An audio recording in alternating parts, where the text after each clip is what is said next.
और मुख्यमंत्री योगी आदित्यनाथ के दिल्ली दौरे का आज दूसरा दिन है। मुख्यमंत्री योगी आदित्यनाथ पहले प्रधानमंत्री मोदी से मुलाकात करेंगे और फिर दोपहर में भाजपा के राष्ट्रीय अध्यक्ष जेपी नड्डा से मिलेंगे। पीएम मोदी से सीएम योगी की मुलाकात सुबह 11 बजे होगी और भाजपा अध्यक्ष जेपी नड्डा से दोपहर 12:30 बजे और दोपहर बाद मुख्यमंत्री लखनऊ वापस लौटेंगे। दो बड़ी मुलाकातें मुख्यमंत्री की, सुबह 11 बजे प्रधानमंत्री से और दोपहर 12:30 बजे बीजेपी के राष्ट्रीय अध्यक्ष जेपी नड्डा से। कल दोपहर बाद वो लखनऊ से दिल्ली पहुंचे। शाम के 4 बजे उनकी मुलाकात शुरू हुई केंद्रीय गृह मंत्री से, लगभग 1.5 घंटे चली। उसके बाद वो यूपी सदन गए, वहां पर उनसे मिलने उत्तर प्रदेश के कई नेता पहुंचे, कुछ बड़े अफसर भी पहुंचे।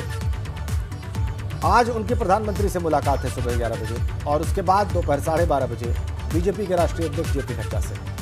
ये दो बड़ी मुलाकातें, इस पर सबकी नजर। क्या निकल कर आएगा इन मुलाकातों से, इस पर भी सबकी नजर।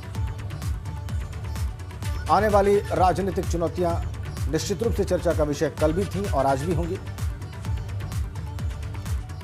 आज दूसरा दिन 2 दिवसीय दौरे का मुख्यमंत्री के, आज दूसरा दिन। आज प्रधानमंत्री मोदी से मुलाकात और फिर बीजेपी के राष्ट्रीय अध्यक्ष जेपी नड्डा से मुलाकात।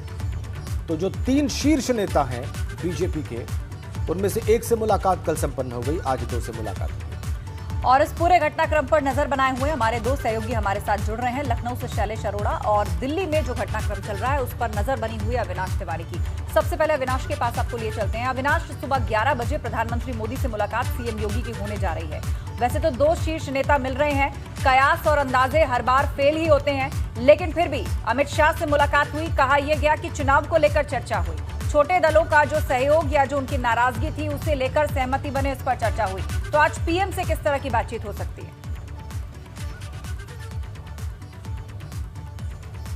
देखिए, आज तक अगर बात करें तो प्रधानमंत्री नरेंद्र मोदी के साथ भी तमाम सारे मसलों को लेकर बातचीत होगी। खासतौर से अगर बात करें तो उत्तर प्रदेश के डेवलपमेंट को लेकर बातचीत होगी कि किस तरीके से उत्तर प्रदेश विगत 4.5 सालों में उत्तर प्रदेश में योगी आदित्यनाथ की जो सरकार रही उसने किस तरीके काम किया है। और इसके अलावा जो सबसे महत्वपूर्ण बात होगी वो पिछले 2 महीने की, यानी कि अप्रैल और मई माह की बातचीत होगी कि कोरोना काल में किस तरीके से सरकार ने कामकाज किया है। क्योंकि संगठन को लेकर और सरकार को लेकर काफ़ी ज़्यादा नाराजगी उत्तर प्रदेश के लोगों के अंदर रही है, चाहे वो कार्यकर्ता की बात हो चाहे आमजन की बात हो। जिस तरीके से कोरोना संक्रमण काल में लगातार लोग इलाज के लिए इधर उधर भटकते रहे, उसको लेकर सरकार के प्रति नाराजगी हुई है। और खुद इस बात को लेकर बीजेपी के अंदरूनी जो है इसको बैठन हुआ है और बीजेपी के तमाम सारे नेता इस बात को मानते भी हैं। और यही कारण है कि मुख्यमंत्री ने फिर इसके बाद तमाम सारे मंडलों का दौरा किया था। तो इन तमाम सारे चीज़ों को लेकर प्रधानमंत्री नरेंद्र मोदी के साथ भी चर्चा होगी कि किस तरीके से भारतीय जनता पार्टी आगे प्रदेश के अंदर जाए और जो लोगों के अंदर नाराजगी है, खासतौर से आम जनता के अंदर जो नाराजगी है उसको कैसे दूर किया जाए। ये तमाम सारे मसलों को लेकर तो बातचीत होगी ही, लेकिन जिस तरीके से तमाम सारे सहयोगी दल कल गृह मंत्री अमित शाह के साथ मुलाकात की, तो जाहिर तौर से बात है कि उसको लेकर भी बड़ा संदेश दिख रहा है कि आने वाले विधानसभा चुनाव में तमाम सारे सहयोगी दल को लेकर साथ चलना है और उनको सही तवज्जो मिले, उनको सही जगह मिले, इसको ध्यान में रखा जाए। क्योंकि अगर बात करें तो पूर्वांचल में खासा वोट बैंक है निषाद समुदाय का, इसके अलावा पटेल समुदाय का और जिस तरीके से राजभर समुदाय का भी रहा है, लेकिन ओम प्रकाश राजभर भारतीय जनता पार्टी का साथ छोड़ गए हैं। तो ऐसे में निषाद पार्टी और इसके अलावा अपना दल को नाराज नहीं करना चाहेगी भारतीय जनता पार्टी और इनके साथ मिलकर चुनाव लड़ना चाहेगी। तो कैसे इन लोगों के साथ सामंजस्य बनाया जाए, कैसे तमाम सारे सहयोगी दल को बीजेपी में मिलाते हुए बीजेपी के साथ साथ काम करते हुए आगे ले जाया जाए। तो तमाम सारे मसलों पर बातचीत होगी। प्रधानमंत्री भी अपनी ओर से दिशा निर्देश देंगे और बताएंगे किस तरीके से उत्तर प्रदेश के अंदर आगे काम होना है, जिससे कि सरकार को फिर से वापसी कराई जा सके। और पार्टी अध्यक्ष की तरफ से बताया जाएगा कि किस तरीके से आगे सरकार और संगठन मिलकर काम करे, जिससे कि समन्वय स्थापित होते हुए जनता के बीच जाया जा सके। बिल्कुल सही बात है अविनाश। अब लखनऊ में क्या चल रहा है ये शैलेश से जान लेते हैं। शैलेश, कल से अब तक का जो सियासी चर्चाएं आपको देखने सुनने को मिली, उनमें सबसे बड़ी बात क्या नजर आई अभी तक आपको?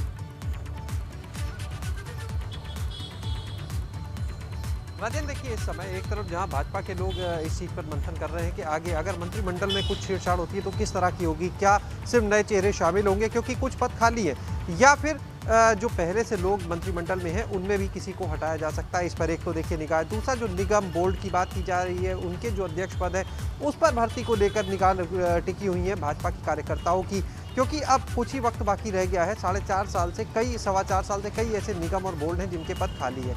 इसके बाद अगर विपक्षी दलों की बात की जाए तो विपक्षी दलों में भी सब निगाह लगाए बैठे हैं कि जिस तरह से ऐसे कांग्रेस है, जितिन प्रसाद का कांग्रेस छोड़ भाजपा में शामिल होना, तो कांग्रेस जो है वो ये देख रही है कि खुद कांग्रेस को भी डर है कि उसके और भी साथी जो है वो पार्टी का कहीं साथ ना छोड़ दे। ऐसे में भाजपा की क्या रणनीति हो सकती है, इसके ऊपर लगातार पार्टी निगाह लगाए हुए है। 2022 के चुनाव की बात है, जाहिर सी बात है, चाहे सपा हो चाहे बसपा हो, सभी की निगाहें पूरे घटनाक्रम पर है। एक एक पल पल की जो गतिविधि है उसको देखा जा रहा है। और एक चीज़ जो आज सबसे ज़्यादा ऑब्जर्व की जा रही है लोगों की निगाह, वो ये भी कि क्या मुख्यमंत्री जब प्रधानमंत्री से और राष्ट्रीय अध्यक्ष से मुलाकात करके लखनऊ लौटेंगे तो क्या राजभवन भी उनका जाना होगा या नहीं।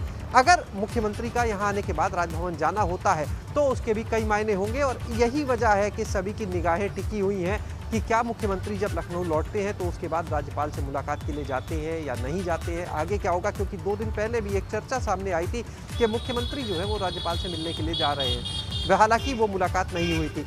तो कुल मिलाकर ये कहा जाए तो एक एक घटनाक्रम के मायने निकाले जा रहे हैं, उसके समीकरण देखे जा रहे हैं। दूसरा, अनुप्रिया पटेल का जिस तरह से गृह मंत्री अमित शाह का जाना होता है, इसके अलावा निषाद पार्टी के लोगों का जाना होता है, तो इन सारे जो जाति बिल्कुल बातों और मुलाकातों का ये जो दौर है उसकी कड़ियां, जी हाँ, उसकी कड़ियां आपस में लोग जोड़ रहे हैं और कई तरह के राजनीतिक कयास भी लगाए जा रहे हैं। लेकिन आप दोनों हमारे साथ जुड़े रहेंगे, आगे भी खबर पर हम आपसे चर्चा करेंगे। तो गृह मंत्री अमित शाह और अनुप्रिया पटेल की मुलाकात पर सूत्रों के हवाले से खबर हमें मिल रही है। अनुप्रिया पटेल ने केंद्र में मंत्री का पद मांगा है। सूत्रों के हवाले से ये बड़ी खबर आई है। पति आशीष के लिए अनुप्रिया पटेल ने यूपी मंत्रिमंडल में पद मांगा है।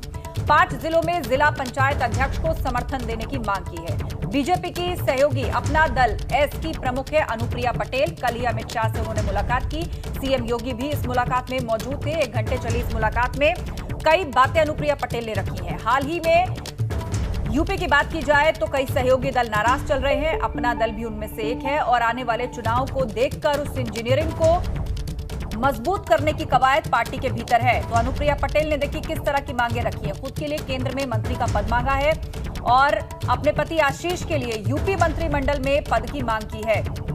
इतना ही नहीं, 5 जिलों में जिला पंचायत अध्यक्ष को समर्थन देने की भी मांग अनुप्रिया पटेल ने की है।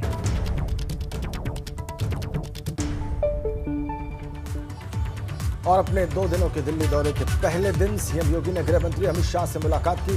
दोनों नेताओं के बीच करीब 1.5 घंटे तक चर्चा का दौर चला। इस बीच सीएम ने कोरोना की दूसरी लहर में प्रदेश के हालात से गृह मंत्री को अवगत कराया।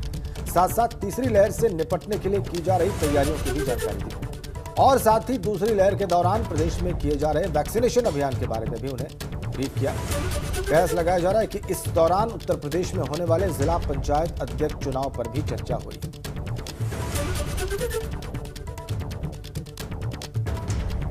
तो कोरोना की जो चुनौती सरकार के सामने थी उसके बारे में मुख्यमंत्री ने भारत के गृह मंत्री को बताया, कैसे उससे निपटा गया, क्या किया जा रहा है वैक्सीनेशन में, इसके बारे में भी बताया। और कयास इस बात के भी लगाए जा रहे हैं कि जिला पंचायत अध्यक्षों का जो चुनाव होना है उस पर भी दोनों नेताओं के बीच में बातचीत हुई है। कैसे भारतीय जनता पार्टी के ज्यादा जिला पंचायत अध्यक्ष बने, उसमें उसे सफलता मिले, इसको लेकर भी बात हुई है केंद्रीय गृह मंत्री और उत्तर प्रदेश के मुख्यमंत्री के बीच में। इसके अलावा तीसरी लहर जो संभावित है उससे कैसे निपटेगा प्रदेश, इसके बारे में भी मुख्यमंत्री ने अपने विचार रखे। जाहिर सी बात है उन्हें मार्गदर्शन भी प्राप्त हुआ होगा केंद्रीय गृह मंत्री का।